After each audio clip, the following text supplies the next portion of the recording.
সিকিমের মানুষের উপর কিন্তু ভারতের উপর শ্রদ্ধা ভালোবাসা বাড়তে শুরু করে। সেই সময় 1949 সালে 14তম দলাই লামা তিব্বত থেকে পালিয়ে ভারতে চলে আসে এবং ভারত তাকে শেল্টার দেয়। ঠিক এই শেল্টার দেওয়ার পর 1973 সালে যোগিয়াল বা যদি দেখা যায় সেই সময় সিকিম, তারা কিন্তু ভারতের অন্তর্ভুক্তি হওয়ার প্ল্যান করে।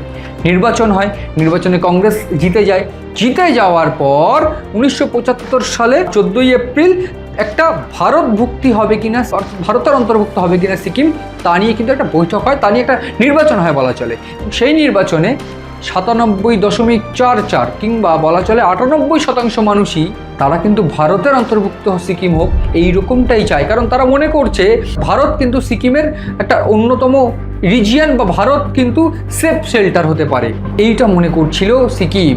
এবং ঠিক সেই জন্য ভারতের কাছে আবেদন করার পর বলা চলে 26শে এপ্রিল সিকিম ভারতের অন্তর্ভুক্ত হয়।